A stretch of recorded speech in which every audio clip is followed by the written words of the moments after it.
Syrian rebels have captured the city of Hama, a major victory in a week-old lightning advance across northern Syria and a devastating new blow to President Bashar al-Assad and his Russian and Iranian allies.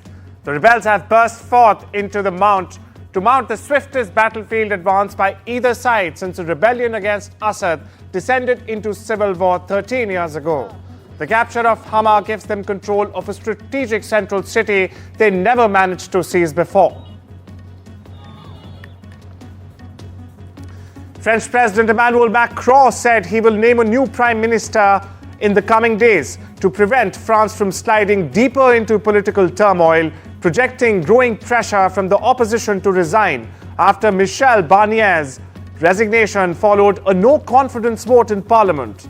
In a 10-minute address to the nation, Macron rejected opposition pressure to stand down, vowing to stay in his post, and I quote, fully until the end of the mandate in 2027. South Korea's governing party chief showed support for suspending President Yoon Suk-yeol. It's a bombshell reversal that makes Yoon's impeachment more likely. Meanwhile, South Korean police are investigating President Yoon for alleged insurrection over his short-lived declaration of martial law. Military officials have been questioned by MPs. Yoon has not publicly spoken since an emergency vote in Parliament early on December 4th forced him to reverse his decision and is under pressure to resign. 계엄령 선포 당일에 윤석열 대통령이 주요 정치인들 등을 반국가 세력이라는 이유로 고교 후배인 여인형 방첩사령관에게 체포하도록 지시했던 사실, 대통령이 정치인들 체포를 위해서 정보기관을 동원했던 사실을 신뢰할 만한 근거를 통해서 확인했습니다. According to reports, Ukrainian President Zelensky's delegation met with senior representatives of US President-elect Donald Trump. The delegation met in Washington with Trump's choice for White House National Security Advisor Mike Waltz and his Ukraine envoy Keith Kellogg. The meeting is seen as an aim for Ukraine to build contacts with the incoming administration of Trump, who has promised to end the war with Russia in Ukraine upon taking office. Donald Trump has selected former Georgia Senator David Perdue to serve as his ambassador to China. Now, Perdue has significant business experience in Asia, including China, something he ran on during his Senate election in 2014. As the former CEO of Dollar General and a top executive at Reebok, Perdue was responsible for significant corporate restructuring and global expansion and has lived in both Singapore and Hong Kong. More than 300 protesters have been arrested since mass protests erupted in Georgia 6 nights ago, and an increasing number of accounts have emerged alleging violent attacks by police. Demonstrations have continued every night since last Thursday after ruling party, the Georgian Dream, said it was halting the country's bid to start talks on joining the European Union. Georgian Prime Minister has accused opposition politicians of orchestrating the violence, blaming them for the injuries. The investigation into the shooting death of United Healthcare CEO Brian Thompson appeared to gain steam as the New York Police Department released photos of a man wanted for questioning in connection with the killing. The words "deny, defend and depose" were written on shell casings recovered from the scene of the murder of Brian Thompson. Police are still searching for the gunman who opened fire on Thompson Wednesday morning outside a New York City hotel. A Boeing plea deal intended to resolve a case related to 2 fatal crashes of its planes has been rejected by a U.S. judge. The plane maker agreed with the U.S. government in July to plead guilty to 1 count of criminal fraud, face independent monitoring, and pay a $243 million fine. However, Judge Reed O'Connor struck down the agreement on Thursday, saying it undermined the court and that diversity requirements for hiring the monitor were quote-unquote contradictory. A gunman who shot and critically wounded 2 kindergartners at a tiny religious school in Northern California before killing himself suffered from mental illness. Sheriff confirmed that the gunman used a ruse of pretending to enroll a grandson to gain entry to the school. We have identified the individual responsible for the shooting as a subject named Glenn Litton. He is 56 years old. He has a lengthy criminal history and history of mental health issues. His first prison sentence was in 1991 for theft. Several other convictions for various crimes to include theft, fraud, forgery in the 90s and early 2000s. Mexico's president has said she will ask US President-elect Donald Trump to deport non-Mexican migrants directly to their home countries rather than leaving them at the Mexican border. President Claudia Sheinbaum said she hopes to reach an agreement with Trump so that they send people who come from other countries to the countries of origin. Y esperamos tener un acuerdo con la administración Trump en caso de que haya estas deportaciones, pues para que ellos también envíen a sus países de origen a las personas que vienen de otros países. Iranian President Masoud Pezeshkian met with Chinese Vice Premier Chang Gong in Tehran. Chang said Iran is a country with important regional and international influence and an important comprehensive strategic partner of China. Now, Pezeshkian said Iran attaches great importance to developing Iran-China relations, which are of great strategic importance as well. Arsonists extensively damaged a Melbourne synagogue on the 6th of December in what Australian police say was an anti-Semitic attack. Prime Minister Anthony Albanese blamed anti-Semitism in a separate statement. Victoria Police Detective Inspector Chris Murray said a witness who had come to Adass Israel synagogue to pray saw 2 masked people spreading an unknown accelerant inside the building. About 60 firefighters with 17 fire trucks responded to the blaze, which caused extensive damage. Listen in. First and foremost priority is to identify those individuals that are responsible for this. We believe it was deliberate. We believe it has been targeted. What we don't know is why, and we'll get to the why. I'm here in the capacity as the officer in charge of the Arson Explosives Squad to give that reassurance to the community that we will do everything we can to bring these individuals before the courts, and to let the community know that we're going to do our best to make sure that they can return, as they should, to their local synagogues and do what is absolutely Australian, that is, to be able to worship without fear. Hundreds of protesters took to the streets demanding an end to police violence against black and poor people. They demand justice for the victims. The demonstration was organized by civil rights activists after videos allegedly showing cases of misconduct by police officers emerged this week. In one of the videos, a police officer was seen throwing a man off a bridge and into a river, prompting a backlash. The victim survived. Esse ato é em solidariedade aos familiares que perderam entes, das suas famílias assassinados pelo Estado, mas também nós exigimos pela punição dos assassinos, por justiça por esses familiares e para que a gente não seja mais alvo. E para isso nós precisamos desmilitarizar a polícia militar. Nos últimos 2 anos, sob o governo Tarcísio, foi de 78% de mortes cometidas por policiais.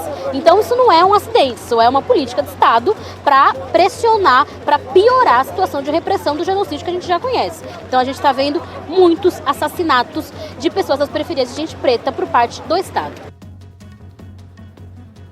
Ghana's presidential elections have largely been dominated by the country's economic crisis. The 2 main political parties vying for Ghana's presidency held their final rallies in Accra on the 5th of December. Former President John Dramani Mahama of the National Democratic Congress is the main opposition candidate, facing Mahamudu Bawumia of the ruling New Patriotic Party. Argentinian retirees marched in protest against the government's decision to limit access to free medications affecting millions who used to get free drugs through the retirees' public health insurance government agency known as PAMI or PAMI. The measure, which the government claims is aimed at reducing resource misuse, has sparked outrage among retirees who rely on these benefits to survive. Now, most retirees receive a minimum pension of around $250. La verdad no pensé a esta edad volver a vivir esto. La verdad no pensé volver a vivir esto. No puede ser que no tengamos los remedios, no puede ser que no lleguemos a fin de mes, no podemos pagar un alquiler, no podemos pagar los impuestos. Traditional design and practices for building for Chinese wooden arch bridges were included in the list of intangible cultural heritage by the United Nations Educational, Scientific and Cultural Organization, UNESCO, on the 5th of December.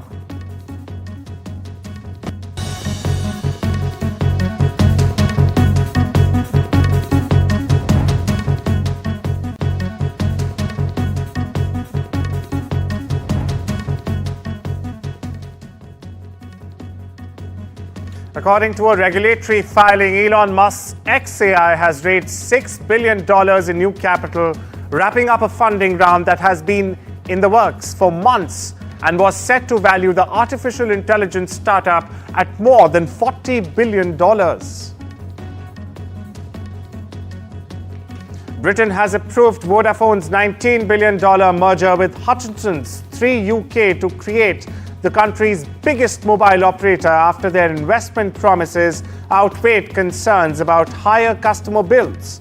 The Competition and Markets Authority, or the CMA, said the combined group's network investment plan would drive competition in the long term, dropping its objection that a move from 4 to 3 networks could push up prices.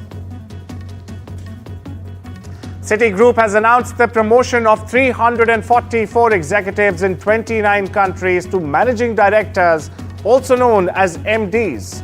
A memo sent to all employees by the Executive Management Committee said this year had gone one of the largest MD cohorts in the firm's history.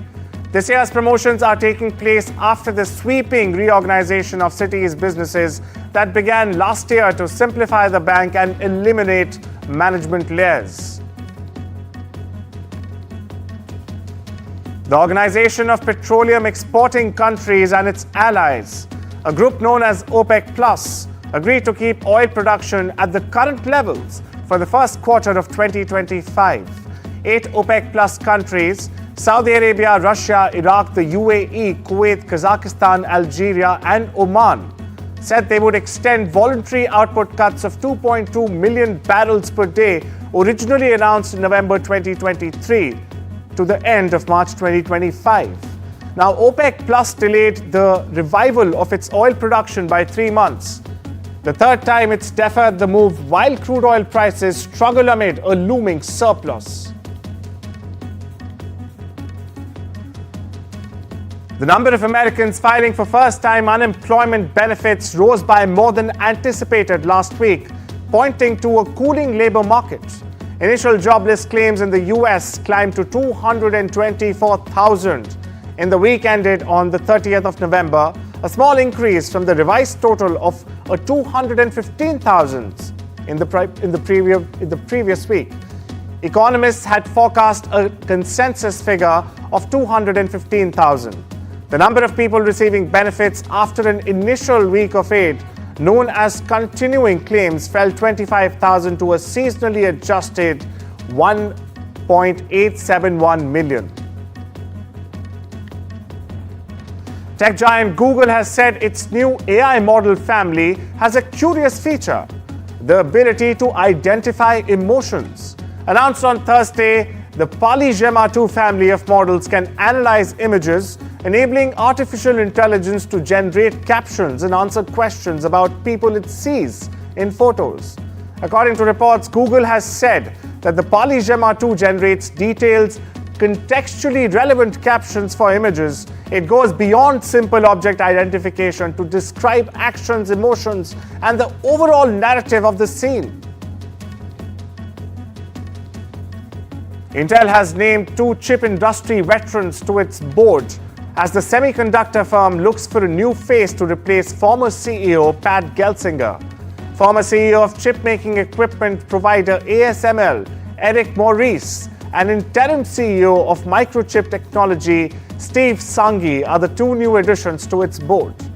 Both Maurice and Sanghi have previously worked at Intel. OpenAI has launched a brand new version of its chatbot ChatGPT. The new version, made for engineering field and for research, would cost $200, which is about 17,000 Indian national rupees per month. The new version, dubbed as ChatGPT Pro, will be an addition to OpenAI's existing subscription of ChatGPT Plus.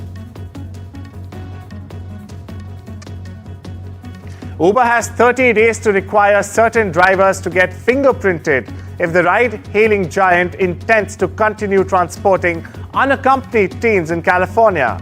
The California Public Utilities Commission, or the CPUC, has issued a ruling that requires taxi and ride-hail drivers who are carrying unaccompanied minors in the state to pass a fingerprint background check. The ruling also requires transport companies to pay the cost of those background checks.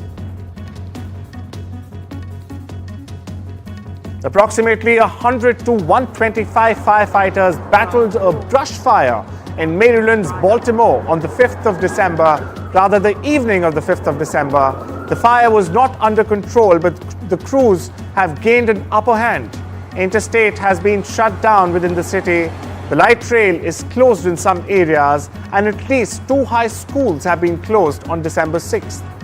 Now, Baltimore City Fire Chief said crews are trying to protect the Interstate 83 freeway and the city's light rail system. So shortly after 5 o'clock tonight, our units were dispatched for a brush fire, a 1900 brand. When they got here, they discovered a rapidly evolving fire that was in a large pile of trees and logs in a large area that stages just that. Lots of trees, logs, stumps, and things like that. This has been a challenge because it's been a wind-driven fire. It's been very difficult for us to get out ahead of it.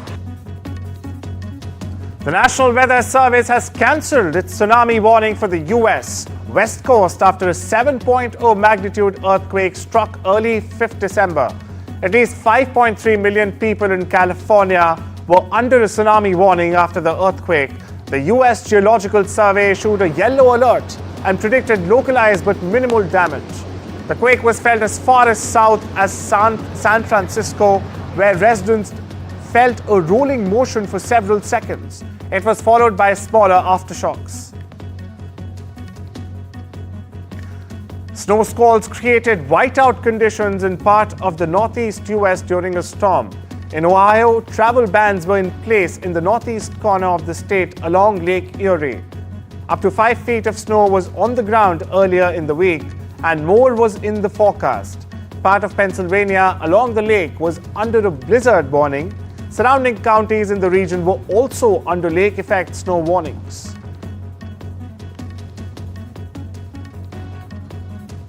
Defending champion Ding Lorraine said no one is better after settling for a draw in Game 9 against India's Gukesh Dommaraju at the FIDE World Championship. Both the contestants have 4.5 points apiece. Gukesh views the remaining games as 5 more exciting games to go, while Ding believes it is too early to think of tiebreakers. December 6th is a rest day. The match resumes with Game 10 tomorrow, December 7th. Listen in to what the players have to say. And that means we are at the same strengths. There no one will clear better at this match, so it's going to be tough to win. Two-time SIBA Young Award winner Blake Snell says it was a really easy decision to sign the World Series Championship Los Angeles Dodgers. Snell also mentioned that the presence of 3-time MVP Shohei Ohtani played a part in his decision-making. Snell was introduced at the Dodgers Stadium accompanied by his agent Scott Boras. The left-hander finalized a $182 million 5-year contract on the 30th of November. Listen in. It's really easy. Just because me and Haley wanted to live here. It's something we've been talking about for a while. And then you look at the team, you look at what they've built, what they're doing. It's just something you want to be a part of. I mean, look at the first 3 hitters in the lineup. It's tough to go against. So to be on the other side, know that they're going to be, hitting for me. Yeah, pretty exciting. Skiers took to the slopes after a snowstorm dumped several feet of dry, fluffy snow in New England. The sudden burst of heavy snow and gusty winds created whiteout conditions in part of the Northeast. Now, the area has seen steady snowfall since the end of Thanksgiving weekend. Snowfall was rather predicted to start from the 21st of December. Take a listen to this skier from Vermont, Stowe. That's great. It's awesome to see some snow in the mountains right now. I know it's early December and usually it's hit or miss, but everything's covered and trees included. It's not just where they blew snow. And conditions are typically early season, which means to say it's icy and hard, except for the sizable fluff, which is nice to see this early on. Britain's Royal Mint unveiled a 5-pound coin collection paying tribute to the former Beatle legend, Paul McCartney. The official Paul McCartney coin bears a design approved by the iconic musician himself. In fact, it features several references to his career, including his magic piano, musical notes chosen by the star, the Wings logo, and a Hofner violin bass guitar. The coin, minted in a variety of finishes, including a colored edition, arrives as the star continues the European leg of his Got Back tour. ASAP Rocky, Martha Stewart, Angel Reese and Gabby Thomas were among the honorees at the 38th Footwear News Achievement Awards in New York. Stewart was named Icon of the Year. She has a deal with Skechers. Meanwhile, rapper ASAP Rocky and Puma were recognized as the Collaboration of the Year for the brand's F1 partnership. Other fashion and sports icons at the event included Billie Jean King, Donna Karan, Nikki Hilton, and Jackie Joyner Kersey.